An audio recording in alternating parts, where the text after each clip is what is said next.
시청자 여러분 안녕하십니까? 공직선거법 위반 혐의로 재판을 받는 박상돈 천안시장이 시장직 상실 위기를 일단 넘겼습니다.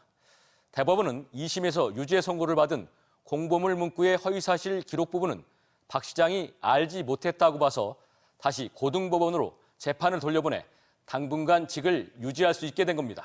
하지만 공무원의 선거동원 부분은 해당 공무원들이 모두 유죄로 인정돼 파기환송심에서 이 부분이 그대로 적용되면 시장직위도 잃을 수 있어 주목됩니다. 이수복 기자의 보도입니다. 지난 2022년 지방선거 당시 공직선거법을 위반한 혐의로 기소된 박상돈 천안시장. 천안시 공무원 조직을 동원해 홍보 영상물을 제작했다는 혐의와 선거 예비후보자 홍보물과 공보물에 인구 50만 명 이상 대도시 기준을 누락한 채 천안시의 고용률이 전국 2위, 실업률이 전국 최저라고 기재해 허위 사실을 유포했다는 혐의로 재판에 넘겨졌습니다. 1, 2심 재판부의 판단은 엇갈렸습니다.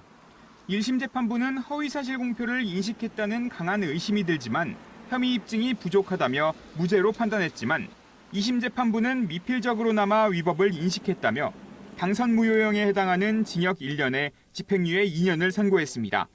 대법원은 이러한 2심 판단을 뒤집고 사건을 대전고등법원으로 돌려보냈습니다. 박 시장이 홍보물과 공보물의 대도시 기준이 누락됐다는 점을 인지했어야 미필적 고의를 할 수 있는데 이를 모르고 있었다면 범죄 사실 발생 가능성에 대한 인식 자체가 없으므로 미필적 고의로 볼 수 없다는 겁니다. 다만 공무원 조직을 선거에 동원한 혐의에 대해선 유죄로 판단했습니다.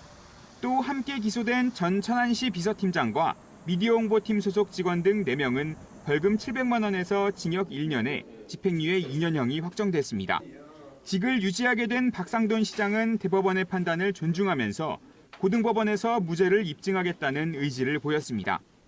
불법 부정 선거를 해야 할 만한 객관적인 이유가 없었다는 점에서 선거법 위반과 관련한 무죄를 2심부터 다시 납득시켜야 될 과제가 이런 가운데 지난 지방선거 당시 상대 후보에 대한 부동산 허위 매각 의혹을 제기해 선거법 위반으로 기소된 박경기 아산시장에 대한 재상고심도 최근 시작됐습니다.